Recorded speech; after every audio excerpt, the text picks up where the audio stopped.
গরুর মাংস দিয়ে যে এত মজাদার একটি খাবার তৈরি করা যায়, আপনারা যদি একবার তৈরি না করে খান তাহলে বুঝতেই পারবেন না। আসসালামু আলাইকুম সবাইকে। রিয়াজ কিচেন থেকে আবারও নতুন একটি রেসিপি নিয়ে আপনাদের মাঝে হাজির হয়ে গেলাম। আজকে তৈরি করে দেখাচ্ছি বটি কাবাব বা বিফ ফ্রাই। এটা খেতে অত্যন্ত মজার। আমি আশা করছি তৈরি করলে ছোট থেকে বড় সকলেই ভীষণ পছন্দ করবে।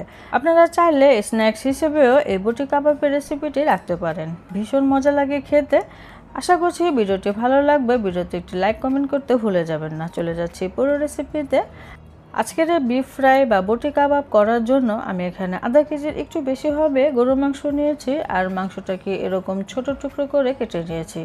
চেষ্টা করবেন মাংসের টুকরোগুলো এরকম ছোট করে কেটে নিতে, এতে করে বটি কাবাব দেখতেও সুন্দর লাগবে, খেতেও ভালো লাগবে। আমি একটি স্কোয়ার শেপে কাটার চেষ্টা করেছি। মাংসটা ভালো করে ধুয়ে পরিষ্কার করে পানি ঝরিয়ে নিয়েছি। এখন এখানে দিয়ে দিচ্ছি একটা বড় সাইজের পেঁয়াজ কুচি। এখানে বেশি পেঁয়াজের দরকার নেই। 1 টেবিল চামচ পরিমাণে আদা রসুন বাটা, 1 চা চামচ লবণটা একটু কমিয়ে দিতে হবে, কারণ মাংসটা কিন্তু শুকিয়ে আসবে। আধা চা চামচ পরিমাণে হলুদের গুঁড়া, আধা চা চামচ পরিমাণে ধনিয়া গুঁড়া এবং 1 চা চামচ দিয়ে দিলাম লাল মরিচের গুঁড়া। ঝালটা বেশি কম আপনারা দিতে পারেন। আধা চা চামচ পরিমাণে জিরার গুঁড়া এবং সামান্য একটু দিয়েছি গরম মশলা গুঁড়া। যদি আস্ত গরম মশলা দিতে চান তাহলে আর গুঁড়া মশলাটা দেওয়ার দরকার নেই। আমি এখানে 2 কাপ পরিমাণে পানি দিয়ে মশলার সাথে মাংসটা খুব ভালো করে নেড়েচেড়ে মিশিয়ে দিচ্ছি। তো মেশানো হয়ে গেলে ঢাকনা দিয়ে ঢেকে আমি চুলায় বসিয়ে দিয়েছি। তো বলক এসে গিয়েছে, এখন আমি একটু নেড়েচেড়ে দিচ্ছি। তো চুলা জালটা বাড়িয়ে রেখে বলক আনিয়ে নিয়েছি। এখন চুলা জালটাকে একবারে কমিয়ে রেখে নেড়েচেড়ে মাংসটাকে খুব ভালো করে সেদ্ধ করে নিতে হবে। এখানে আমি প্রায় 5 থেকে 6টির মতো কাঁচামরিচকে বেটে দিয়ে দিচ্ছি, এতে করে এই বটি কাবাবগুলো খেতে ভীষণ মজা লাগে। তো অপেক্ষা করেছি মাংসটা পুরোপুরিভাবে সেদ্ধ হয়ে আসার আগ পর্যন্ত। মাঝে মাঝে অবশ্যই কিন্তু নেড়েচেড়ে দিতে হবে। আমি প্রায় 40 মিনিট পরে ফিরে এসেছি। পানিটা এর মধ্যে শুকিয়ে গিয়েছে, মাংসটা খুব ভালো করে সেদ্ধ হয়ে গিয়েছে। আমি একটু চেক করে নিচ্ছি। মাংসটা খুব ভালো করে সেদ্ধ করে নিতে হবে, তা না হলে আবার বটি কাবাবগুলো আমরা যখন ভাজবো তখন কিন্তু শক্ত হয়ে যাবে। তো এই পর্যায়ে মাংসটা সেদ্ধ করে নিলে ভালো করে বটি কাবাবটা পরবর্তীতে শক্ত হয় না, যেটা খেতে মজা লাগে। তো এক্সট্রা যে মশলা পানি ছিল সেটাকে এরকম নেড়েচেড়ে পুরোপুরিভাবে শুকিয়ে নিয়েছি। এখন মাংসের গায়ে গায়ে মশলাটুকু লেগে গিয়েছে।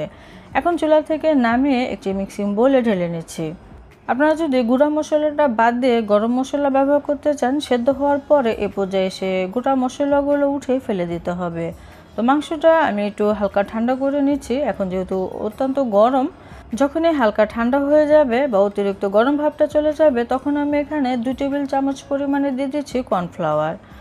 তারপরে দিয়ে দিচ্ছি এখানে আধা চা চামচ পরিমাণে ভাজা জিরার গুঁড়া, সেই সাথে আধা চা চামচ পরিমাণে কাশ্মীরি মরিচের গুঁড়া দিয়ে দিচ্ছি। এর পরিবর্তে আপনারা চাইলে সামান্য একটু রেড ফুড কালারও ব্যবহার করতে পারেন, তবে এগুলি অপশনাল। এখানে আমি আধা চা চামচ পরিমাণে চাট মশলা দিয়ে দিচ্ছি এবং সেই সাথে 1 টেবিল চামচ পরিমাণে দিয়ে দিচ্ছি ধনিয়া। তো ধনিয়াকে আমি একটু হালকা থেতো করে নিয়েছিলাম, হালকা ক্রাশ করে নিলেই হয়ে যাবে, এতে করে খেতে মজা লাগবে।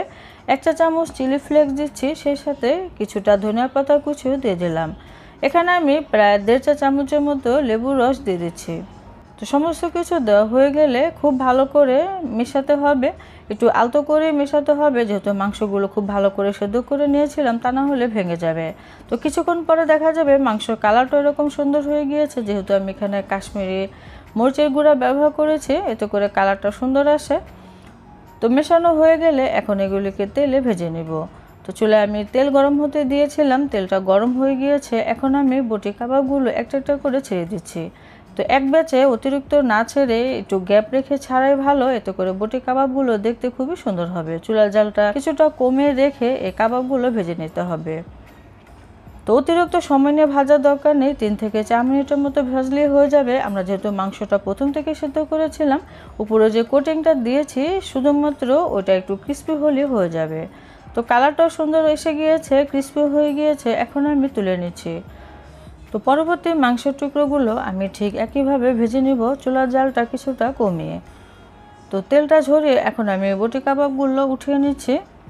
এখন করব কি, এই বটি কাবাবগুলো যেন খেতে আরও বেশি মজা লাগে, সেজন্য একটি মিক্সিং বোলে নিয়ে নিলাম। আর এখানে আমি আধা চা চামচ একটু বেশি হবে চাট মশলা দিয়ে দিচ্ছি এবং সেই সাথে দিয়ে দিচ্ছি সামান্য একটু লেবু রস। তারপরে একটু মিশিয়ে নিচ্ছি।